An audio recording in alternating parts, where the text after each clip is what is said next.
નમસ્કાર, હું રૂશાંગ ઠાકર કોમોડિટી કેપિટલમાં આપનું હાર્દિક સ્વાગત છે. માર્કેટમાં આજે ભારે મૂવમેન્ટ જોવા મળી રહી છે. એના વિશે વિગતે વાત કરીશું, પરંતુ સૌથી પહેલાં નજર કરીએ હેડલાઇન્સ પર. ટેરરથી આખી દુનિયામાં અનિશ્ચિતતા. ડોનાલ્ડ ટ્રમ્પે આયાત પર 15% ટેરિફ લાદી દીધા.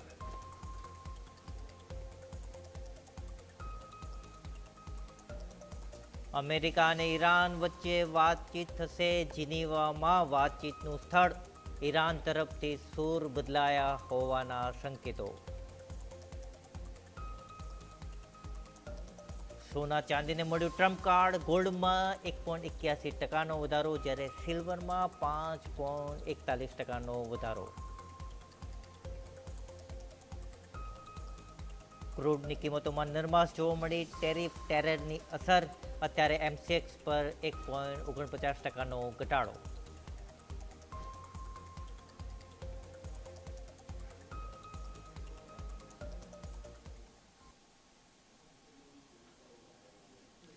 માર્કેટના મેદાનમાં આપનું સ્વાગત છે. અત્યારે ગ્લોબલ માર્કેટમાં હાઈ વોલ્ટેજ T20 મેચ ચાલી રહી હોય એવો માહોલ જોવા મળી રહ્યો છે. એક બાજુ ડોનાલ્ડ ટ્રમ્પે 15% ટેરિફનો બાઉન્સર નાખી દીધો છે. એના લીધે સારા એવા ખેલાડીઓ પણ ડક કરી રહ્યા છે અત્યારે, કેમ કે અનિશ્ચિત માહોલ છે. આવા માહોલમાં સોના અને ચાંદી ફૂલ ફોર્મમાં જોવા મળી રહી છે. ગોલ્ડ અને સિલ્વરમાં જબરદસ્ત તેજી અત્યારે જોવા મળી રહી છે. ક્રૂડ ઓઇલ તેજીની પીચ પર ટકી શકતો નથી. એની એક પછી એક વિકેટ પડી રહી છે. બીજી બાજુ રૂપિયો અત્યારે નર્વસ 19 મોડમાં જોવા મળી રહી છે. ઓવરઓલ ડોલરની સામે રૂપિયો સંઘર્ષ કરી રહ્યો છે. આવા સમયે natural gas man of the match બનવાની રેસમાં ઉતરી પડ્યું છે. એમાં નેચરલ ગેસમાં પણ 1.37% વધારો જોવા મળી રહ્યો છે. એટલે આવા માહોલમાં જબરદસ્ત ઉથલ-પાથલ મચી રહી છે. એટલે ટ્રેડર્સે હેલ્મેટ પહેરવું પડશે, જબરદસ્ત ફૂટવર્ક કરવું પડશે, જબરદસ્ત સાવધાની રાખવી પડશે, કેમ કે બહુ જ ફટકાબાજી થઈ રહી છે. એટલે કઈ રીત અપનાવવી જોઈએ, કઈ રીતે ક્યારે ડક કરવું જોઈએ, ક્યારે ફટકાબાજી કરવી છે, એ વિશે માર્કેટ એક્સપર્ટ જીગરભાઈ ત્રિવેદી જો આપણી સાથે જોડાય છે. જીગરભાઈ, આપણું સ્વાગત છે. Very good morning. ભારતીય રૂપિયાની સૌથી પહેલાં વાત કરીએ તો શુક્રવારે 90.98 પર બંધ થયો હતો અને અત્યારે પણ એમાં નરમાશ જોવા મળી રહી છે. તો અત્યારે જે કંઈ આર્થિક અનિશ્ચિતતા છે, ટેરર છે, તો એ બધાની રૂપિયા પર કેવી અસર જોવા મળશે? જી બિલકુલ, વેરી ગુડ મોર્નિંગ. સૌપ્રથમ તો તમે જે રૂપિયાની વાત કરી, મને લાગે છે રૂપિયો થોડો પ્રેશરમાં છે. 91 નું હજી પણ અહીંયા લેવલ બ્રેક નથી થયું. 91 નું લેવલ બ્રેક થશે તો પછી કહી શકાય કે હવે ફરીથી 91.5 કે 92 માટે અહીંયા રૂપિયાની વીકનેસ કન્ટિન્યુ કરશે. ડોલર ઇન્ડેક્સ જે રીતે થોડું ઘણું અહીંયા વોલેટાઇલ સેશન. વીકેન્ડમાં શું થયું, ફ્રાઈડે, સેટરડે, સન્ડે. સો યુએસની સુપ્રીમ કોર્ટે એ ડિક્લેરેશન આપ્યું કે આ ટ્રમ્પે જે ઇમરજન્સી એનું વોટિંગ રાઇટ એના જે એક્સેસ કર્યું છે, સો દેટ ઇઝ ઇલીગલ. તો આ રીતે જે રેસિપ્રોકલ જે એમણે ટેરિફ મૂક્યા છે કન્ટ્રીઝ ઉપર, એ માનવામાં નહીં આવે. ત્યારબાદ ડોનાલ્ડ ટ્રમ્પ તરફથી સ્ટેટમેન્ટ્સ આવ્યા કે બેકઅપ પ્લાન રેડી છે આ વસ્તુને લઈને. સો પહેલા કીધું કે 10% ગ્લોબલ ટેરિફ, પછી આવ્યું કે 15% ગ્લોબલ ટેરિફ. સો આ ગ્લોબલ ટેરિફના માહોલમાં જે અનસર્ટનિટી છે, જેને કારણે આપણે જોયું કે safe haven buying gold and સિલ્વરમાં આવ્યું છે, નહીં કે કરન્સીમાં. મને લાગે છે કે ડોલર ઇન્ડેક્સના પોઈન્ટ ઓફ વ્યૂથી પણ માર્કેટમાં અહીંયા એક સેલિંગ પ્રેશર બનેલું રહેશે. અને જ્યાં સુધી મને લાગે છે 91 ક્રોસ ના કરે ત્યાં સુધી એકવાર ઇન્ટરડેમાં ઉછાળી વેચીને કામ કરી શકાય. બટ જો 91 ક્રોસ કરે છે યુએસડી INR, ધેન 91.60 કે 92 માટે અહીંયા એક લેવલ જોઈ શકાય. ડોલર ઇન્ડેક્સ 97.48 97.45 ની આસપાસ છે. 2 દિવસથી વીકનેસ દેખાઈ રહી છે. એની રૂપિયા પર કોઈ અસર નથી આવી રહી. અને મને લાગે છે કે ઇવન 10-year બોન્ડ yield યુએસના જુઓ 4.08 4.09 ની આસપાસ છે.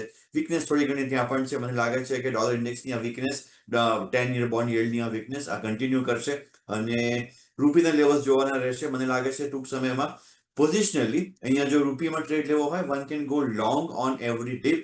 મને લાગે છે 91.20 91.40 ના લેવલ્સ બહુ જલ્દી જોવા મળશે.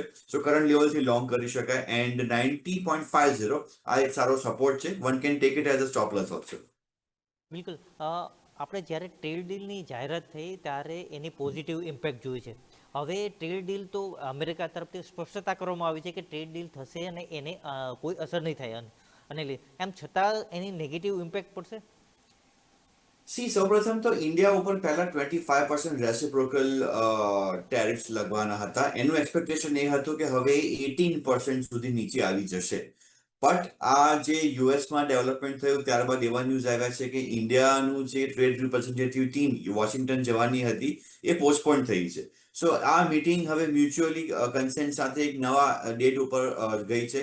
સો આ જે એક ડેવલપમેન્ટ થયું છે દેટ ઇઝ નોટ પુટિંગ રૂપી ઇન અ કમ્ફર્ટેબલ પોઝિશન. મને લાગે છે કોઈ પણ ડીપ આવે તો યુએસ માં લોંગ કરીને ચાલુ એડવાઇઝેબલ છે. હવે ગોલ્ડની વાત કરીએ તો અહીં 1.81% વધારો છે તે 1,59,718ની સપાટી પર જોવા મળે છે. પાછલા અઠવાડિયામાં લગભગ 1% વધારો જોવા મળ્યો છે. એક તો જીઓપોલિટિકલ ટેન્શનને લીધે સપોર્ટ મળ્યો છે, અમેરિકન ડોલરમાં નરમાશ મળી છે એના લીધે પણ સપોર્ટ મળ્યો છે. ઓવરઓલ ઘણા બધા ફેક્ટર્સ અત્યારે ગોલ્ડને સપોર્ટ કરી રહ્યા છે. તો આગામી સમયમાં આ તેજીની કેટલી સંભાવના યથાવત રહે ગોલ્ડ? મને લાગે છે ગોલ્ડ સિલ્વરમાં ફરીથી થોડું શોર્ટ ટર્મ માટે અહીંયા લોંગ ઇનિશિયેટ કરી શકાય છે. અને ગોલ્ડ તો કોમેક્સ ઉપર ફેબ્રુઆરીના હાઈએસ્ટ લેવલ ઉપર છે. આપણને જો યાદ હોય જે 30મી જાન્યુઆરીએ કડાકો બોલાયો હતો ત્યારબાદ પહેલી વાર આ 5160 લેવલ આવ્યા છે. એન્ડ યુએસ અને ઈરાન વચ્ચે ટોક્સ તો થવાના છે ન્યુક્લિયર ની સાઇટ્સને લઈને ડીએક્ટિવેટ કરવા માટે. પણ સાથે યુએસ તરફથી સ્ટેટમેન્ટ્સ પણ એવા છે કે કદાચ આગળ જતા યુએસ વોર કાઇન્ડ ઓફ સિચ્યુએશનને પણ ટ્રિગર કરી શકે છે. માર્કેટ એ બી સ્પેક્યુલેટ કરીને ચાલી રહ્યું છે. એસપીડીઆર ગોલ્ડ ETF નું આપણે હોલ્ડિંગ જોઈએ, થોડું એમાં હોલ્ડિંગ વધ્યું છે. સો સેફ હેવન બાઇંગ ત્યાંથી આવ્યું છે. અનસર્ટનિટીઝ ટ્રેડને લઈને તો માર્કેટમાં આપણે ઓબ્ઝર્વ કરી જ રહ્યા છીએ. આજથી લાસ્ટ ડે છે આજે ચાઇનીઝ હોલિડેઝનો. આવતીકાલથી માર્કેટમાં ચાઇનીઝ ટ્રેડર્સ એક્ટિવ થઈ જશે. એન્ટાયર એશિયા ઇનફેક્ટ એક્ટિવ થઈ જશે. અને મને લાગે છે જે રીતની અનસર્ટનિટીનો માહોલ માર્કેટમાં ક્રિએટ થયો છે, ડોલરની વીકનેસ છે, મને લાગે છે કે રૂપીમાં પણ અહીંયા એક વીકનેસ છે, યુએસડીઆઈઆરમાં સ્ટ્રેન્થ છે ઇન અધર વર્ડ. સો મને લાગે છે આગળ જતા ગોલ્ડ અને સિલ્વર બંનેમાં સારા એવા લેવલ્સ જોવા મળી શકે છે. સિલ્વરમાં ઇન્ટરનેશનલ માર્કેટમાં મને $90 અહીંયા એક રેઝિસ્ટન્સ લાગે છે. 90 ની પછી 95 પણ છે. અને ગોલ્ડની જો વાત કરીએ 5200-5250 ના લેવલ પણ અહીંયા આવી શકે છે. ફેબ્રુઆરીનો આ તો લાસ્ટ વીક છે, માર્ચમાં આપણે વાત કરીએ તો. એન્ડ જો MCX ના લેવલ્સની હું વાત કરું તો ગોલ્ડ એપ્રિલ 1.59-600 ની આસપાસ ચાલે છે. મને લાગે છે 1.65 જેવા લેવલ્સ આપણને 2 કે 3 વીકમાં જોવા મળશે. પોઝિશનલી લોંગ કરી શકાય. એન્ડ 1.58 નો અહીંયા સ્ટોપ લોસ કરીને ચાલુ એડવાઇઝેબલ છે. સિલ્વર ઘણી વોલેટાઇલ કોમોડિટી છે. I am not comfortable going long in mega. So હું મિની માં કોલ આપીશ અહીંયા. મને લાગે છે કે મિની જે ફેબ્રુઆરી કોન્ટ્રાક્ટ હજી આ વીકમાં છે 2.67 ના અહીંયા ભાવ ચાલી રહ્યા છે. 2.67 ના કરંટ લેવલથી લોંગ કરી શકાય. એન્ડ 2.75 2.80 જેવા ભાવ જોવા મળી શકે છે. 2.63 ના સ્ટોપ લોસ સાથે સિલ્વર મિની ફેબ્રુઆરીમાં લોંગ કરવું એડવાઇઝેબલ છે. હવે એક ફેક્ટર છે કે અમેરિકા તરફથી જે કંઈ આંકડા આવી રહ્યા છે, જીડીપીના આંકડા આવ્યો છે, ઇન્ફ્લેશનના આંકડા આવ્યો છે, એ જોતા અત્યારે ફેડરલ દ્વારા રેટ કટની અપેક્ષા કેટલી ને એની કેટલી ઇમ્પેક્ટ પડશે? સો ફેડ તરફથી આ વર્ષે 2 ઇન્ટરેસ્ટ રેટ કટ આવશે એવું લાસ્ટ ડોટ ચાર્ટમાં આવ્યું હતું. અને અમે પણ એ વ્યૂને સાથે અમે કન્ટિન્યુ કરીએ છીએ કે આ વર્ષે 2 ઇન્ટરેસ્ટ રેટ કટ આવશે. ફર્સ્ટ પોસિબલ છે જૂનમાં આવે. અને ત્યાર પહેલા તો નવા ફેડના ચેરમેન પણ આવી જશે. જે ડેટા આવ્યા છે જીડીપીના કે પછી એનએફપીના ડેટા આવ્યા છે ત્યારબાદ મને લાગે છે ડોલર ઇન્ડેક્સ કે પછી ફેડની જે પ્રોબેબિલિટી છે ઇન્ટરેસ્ટ રેટ કટની એ ચેન્જ નથી થઈ. And market will stick two this scenario only કે 2 ઇન્ટરેસ્ટ રેટ કટ આવશે. પહેલું જે આવશે એ જૂનમાં આવવાનું છે. અને માર્કેટનું અત્યારે જે ફોકસ છે એ ટ્રેડ ઉપર છે અને જીઓપોલિટિકલ ટેન્શન્સ ઉપર છે. એને લઈને માર્કેટમાં પોઝિશન્સ અહીંયા ક્રિએટ થશે કે સ્ટ્રેટેજી બનાવવામાં આવશે. આઈ એમ ડાઉટફુલ કે ફેડના ઓપિનિયનને લઈને માર્કેટમાં કોઈ સ્ટ્રેટેજી બનાવવામાં આવે કે હેજિંગના પોઈન્ટ ઓફ વ્યૂથી કોઈ માર્કેટમાં કોઈ બીજી સ્ટ્રેટેજી બનાવે.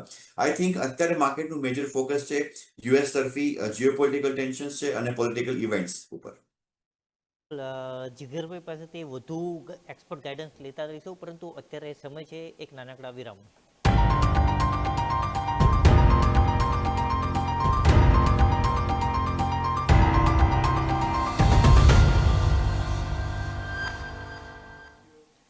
બ્રેક બાદ આપનું સ્વાગત છે.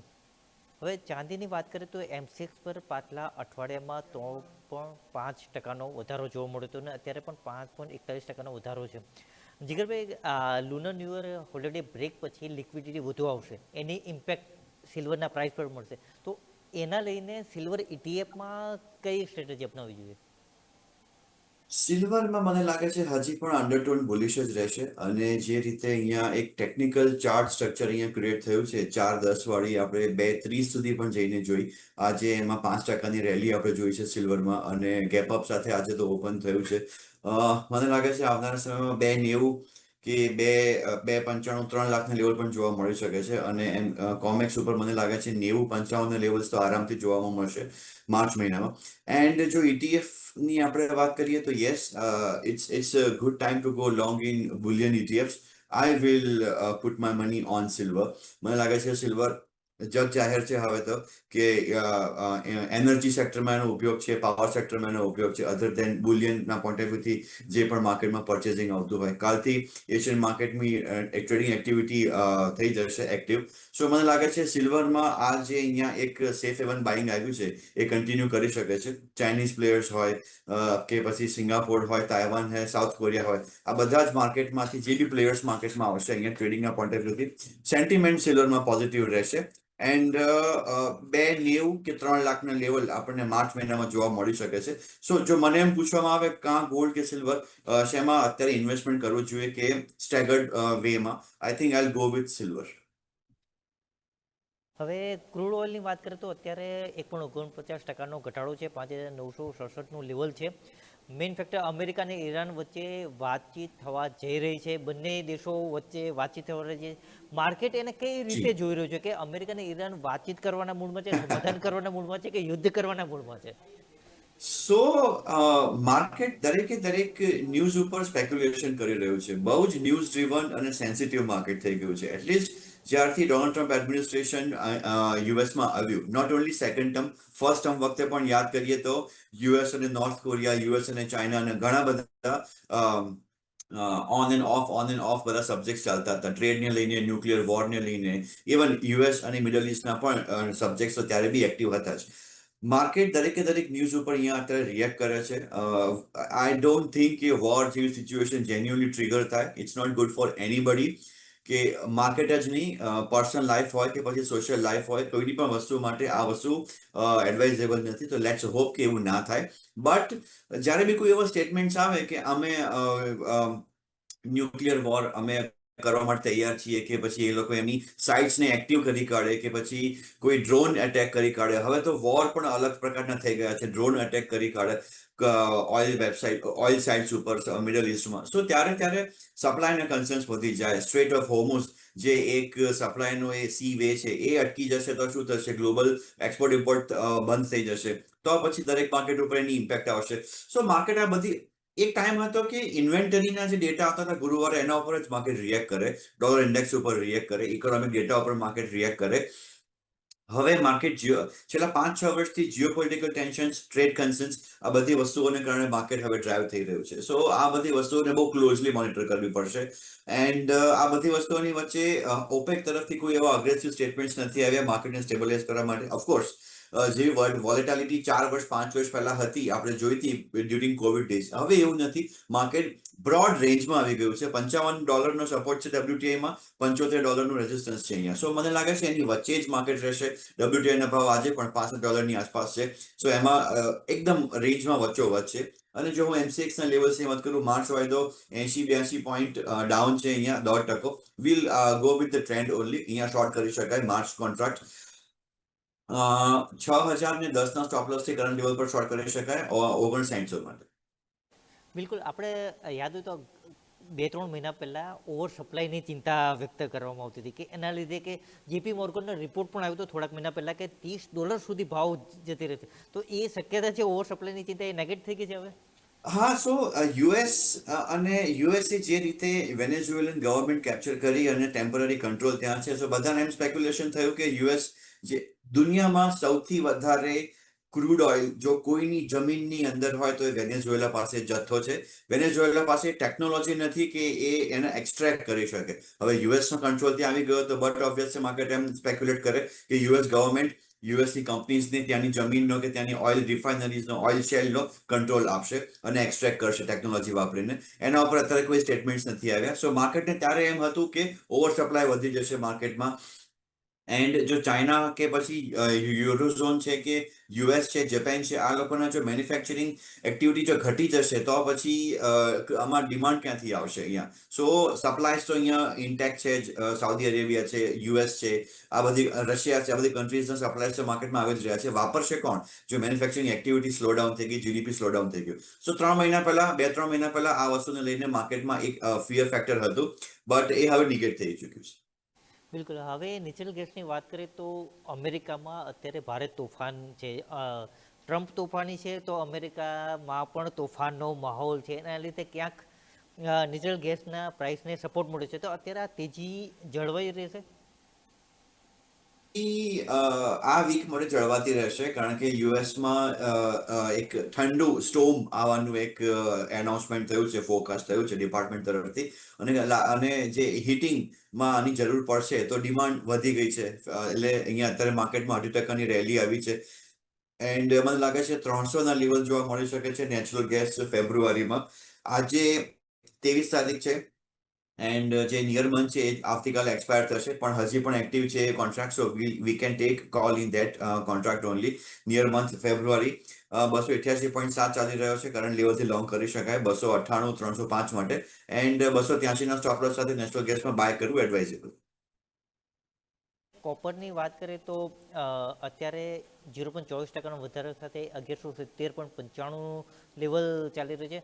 અને એલમી પર વાત કરીએ તો 12,972.50નું લેવલ છે, 0.07% વધારો છે. શુક્રવારે 1169ની સપાટી પર બંધ થયું હતું. રેકોર્ડ હાઈથી હજી પણ ઓછી કિંમત છે. એક ઘણું બધું એક સેન્ટિમેન્ટ અસર કરે છે કે કોપર છે હવે ચાંદીની સ્થાન લેશે. એક સેન્ટિમેન્ટલ છે. હજુ ટ્રાન્ઝિશન ટેકનોલોજી ટ્રાન્ઝિશન હજુ કદાચ વાર લાગે, પરંતુ જે એની કેટલી અસર થાય? સી કોપર પહેલેથી એક ડોક્ટર ઇકોનોમી તરીકે કહેવામાં આવે છે કે ઇકોનોમીનું બેરોમીટર છે. ડોક્ટર કોપર કહેવામાં આવે છે કારણ કે જે પણ ઇલેક્ટ્રિફિકેશન છે, જે બી કન્સ્ટ્રક્શન એક્ટિવિટી છે, કંઈ પણ આપણે આજુબાજુમાં આપણે જે બી જોઈએ છે ઇલેક્ટ્રિક વસ્તુ, કન્સ્ટ્રક્શનની વસ્તુ, ઓટોમોબિલ ટ્રાન્સપોર્ટેશનની વસ્તુ, બધામાં કોપરનો એક્સટેન્સિવ યુઝેજ છે. નોટ ઓનલી કોપર, સ્ટીલ અને એલ્યુમિનિયમનો એક્સટેન્સિવ યુઝેજ છે. Will stick to copper and aluminium only. But મને લાગે છે કોપરમાં એલએનબી ઉપર 13,000ની ઉપરના ભાવ જશે, પછી ફરીથી એક રેલી જોવા મળશે 13,500-700 સુધીની. એન્ડ મેં જેમ કીધું કાલથી એશિયન માર્કેટ એક્ટિવ થઈ જશે અને કોપરમાં મને લાગે છે આવનારા સમયમાં એક બાય મોમેન્ટમ ક્રિએટ થઈ શકે છે. કોપર નિયર મંથ ફેબ્રુઆરી જે છે એ હવે સ્ટેગર્ડ પીરિયડમાં જતો રહેશે, તો વોલ્યુમ અને ઓઆઈ હવે ઘટી જશે. So we'll talk about March contract જે 1196ની આસપાસ ચાલી રહ્યો છે. મને લાગે છે અહીંયા લોંગ કરવું બહુ સારું છે, અહીંયા એડવાઇઝેબલ છે. પોઝિશનલી અહીંયા થોડો લાંબો સ્ટોપ લોસ આવે છે 1180 એન્ડ 1196 કરંટ લેવલથી લોંગ કરો 1240-1250 માટે. એક મહિના માટે કોપરનો પોઝિટિવ વ્યૂ લઈને હું ચાલી રહ્યો છું. ઝિંકમાં પણ મને લાગે છે અગેન હું અહીંયા માર્ચ કોન્ટ્રાક્ટની વાત કરીશ 327.6. મને લાગે છે અહીંયા 322ના સ્ટોપ લોસ સાથે લોંગ કરી શકાય 335-340 માટે. આવનાર એક મહિનામાં કોપર અને ઝિંકમાં મારું આઉટલુક અહીંયા પોઝિટિવ છે. આજે ઇન્ટ્રાડે ટ્રેડિંગ માટે કોઈ એક કોમોડિટી પર ફોકસ કરવું હોય તો એ કોના પર કરી શકાય? પ્યોર ટેકનિકલ કોલ લેવો હોય તો 283ના સ્ટોપ લોસ સાથે નેચરલ ગેસ બાય કરી શકાય 288થી 300 માટે. અધરવાઇઝ કોપરમાં મેં જેમ કીધું I am really bullish in copper. Jigarbhai, મહત્વની જાણકારી આપવા બદલ આપનો ખૂબ ખૂબ આભાર ને આપના તરફથી standard disclaimer. Thank you very much for having me on the show. સૌપ્રથમ તો અને બીજું જે પણ કમોડિટીઝ કરન્સીઝમાં આપણે ડિસ્કશન કર્યું છે કોઈ પર્સનલ ટ્રેડ્સ નથી, સ્ટ્રિક્ટ સ્ટોપ લોસ સાથે ક્લાયન્ટ્સને રેકમેન્ડ કરી શક્યું હોય. Thank you. આભાર. હવે ભાવ પર નજર કરીએ તો અત્યારે ગોલ્ડ અને સિલ્વરમાં તેજીનો માહોલ છે. ગોલ્ડમાં અત્યારે 1.77%નો વધારો છે, 1,60,000ની નજીક છે. સિલ્વરમાં 5.44%નો વધારો છે, 2.66 લાખ છે. ક્રૂડ ઓઇલમાં 1.40%નો ઘટાડો છે. નેચરલ ગેસમાં 1.52%નો વધારા સાથે 281.40નું લેવલ છે. કોપર માં 0.24% વધારા સાથે 1170.95નું લેવલ છે. ઝીંકમાં 0.31%ના વધારા સાથે 327ની આસપાસનો ભાવ છે. એલ્યુમિનિયમના પણ વધારો અત્યારે જોવા મળી રહ્યો છે. લેડમાં 0.51% એટલે અડધા ટકાનો ઘટાડો અત્યારે જોવા મળી રહ્યો છે. આ તો થઈ વાત નોન એગ્રી કોમોડિટીઝની. એગ્રી કોમોડિટીઝ વિશે વાત કરશે આપની સાથે યશ અને ધવલ પટેલ. મને રજા આપશો. નમસ્કાર.